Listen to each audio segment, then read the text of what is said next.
ಮೈನವಿರೇಳಿಸುವ ಮಹಾನ್ ಯೋಧ ಜಸ್ವಂತ್ ಸಿಂಗ್ ರಾವತ್. ಮಹಾನ್ ದೇಶಭಕ್ತ ಜಸ್ವಂತ್ ಸಿಂಗ್ ರಾವತ್.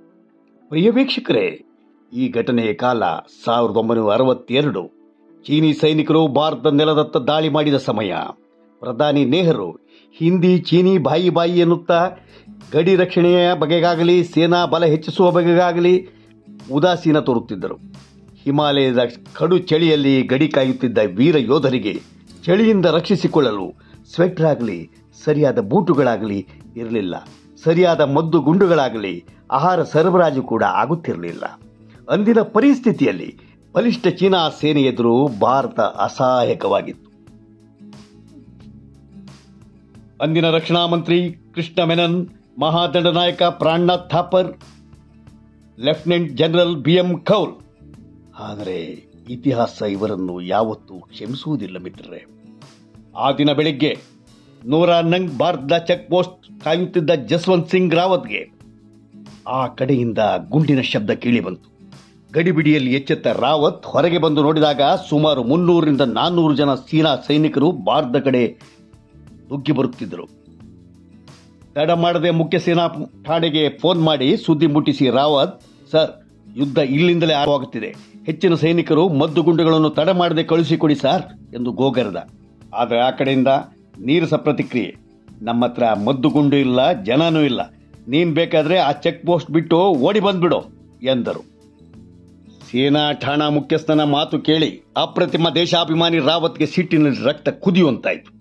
ಅವನು ಆ ಅಧಿಕಾರಿಗೆ ಖಡಕ್ ಆಗಿ ಉತ್ತರಿಸಿದ, ಈ ನೆಲದ ಮಣ್ಣು ಉಪ್ಪು ಹಿಡಿದು ಪ್ರತಿಜ್ಞೆ ಮಾಡಿ ಬಂದವನು ನಾನೊಬ್ಬನೇ ಕೊನೆ ಉಸಿರು ಇರುವವರೆಗೂ ಹೋರಾಡಿ ಸಾಯ್ತೀನಿ ಎಂದವನೇ ಇರುವ ಮದ್ದುಗುಂಡುಗಳಿಂದಲೇ ಶತ್ರುಗಳತ್ತ ಗುಂಡು ಹಾರಿಸಿ ದಾಳಿ ಮಾಡತೊಡಗಿದ. ಪಕ್ಕನೆ ನೆಗೆದು ಪಕ್ಕದ ಗುಡ್ಡದ ಕಡೆಯಿಂದ ಗುಂಡು ಹಾರಿಸುತ್ತಾ ಆ ಕಡೆ ಈ ಕಡೆ ವೇಗವಾಗಿ ಚಲಿಸುತ್ತಾ ಯುದ್ಧ ಮಾಡತೊಡಗಿದನು. ಯಾರೋ ಕುರಿ ಕಾಯುತ್ತಿದ್ದ ಇಬ್ಬರು ಹುಡುಗಿಯರು ಅವನ ನೆರವಿಗೆ ಬಂದು ಅಲ್ಲಿ ಸತ್ತು ಬಿದ್ದಿದ್ದ ಸೈನಿಕರ ಕೈಯಲ್ಲಿದ್ದ ಕೋವಿ ಮದ್ದುಗುಂಡುಗಳನ್ನು ತಂದುಕೊಡುತ್ತಿದ್ದರು. ಎಲ್ಲ ಗುಡ್ಡಗಳ ಬದಿಯಿಂದಲೂ ಗುಂಡು ತೂರಿ ಬರುತ್ತಿದ್ದು ಭಾರತದ ಕಡೆಯಿಂದ ಭಾರಿ ಸೇನಾ ತುಕಡಿಯೇ ಬಂದಿರಬೇಕೆಂದು ಚೀನಾ ಸೈನಿಕರು ಗೊಂದಲಕ್ಕೀಡಾಗಿ ಅಲ್ಲೇ ನಿಂತರು. ಹೀಗೆ ಊಟ ನೀರು ಇಲ್ಲದೆ ಇತ್ತಿಂದತ್ತ ಓಡಾಡುತ್ತಾ 72 ಗಂಟೆಗಳ ಕಾಲ ಚೀನಾ ಸೇನೆಯನ್ನು ಒಬ್ಬನೇ ತಡೆದು ನಿಲ್ಲಿಸುವಲ್ಲಿ ಯಶಸ್ವಿಯಾದ. ಅನುಮಾನಗೊಂಡ ಚೀನಾ ಸೇನಾಧಿಕಾರಿ ಹೆಲಿಕಾಪ್ಟರ್ ಏರಿ ನೋಡಿದಾಗ ಒಬ್ಬ ಸೈನಿಕನೇ ಅತ್ತಿಂದ ಇತ್ತಿಂದ ಅತ್ತ ಊಟ ನಿದ್ದೆಗಳ ಪರಿವೇ ಇಲ್ಲದೆ ಹೋರಾಡುತ್ತಿದ್ದ ಆ ಯೋಧನ ಬಗೆಗೆ, ಅವನ ಶೌರ್ಯದ ಬಗೆಗೆ ಭೇಷ್ ಎನಿಸಿದರೂ ಅನಿವಾರ್ಯವಾಗಿ ಗುಂಡಿಕ್ಕಿ ಸಾಯಿಸಬೇಕಾಯಿತು. ಆಮೇಲೆ ಚೀನಾ ಸೇನಾ ಮುಖ್ಯಸ್ಥರು ಅವನ ತಲೆಯನ್ನು ಕಡಿದು ತೆಗೆದುಕೊಂಡು ಹೋದರು.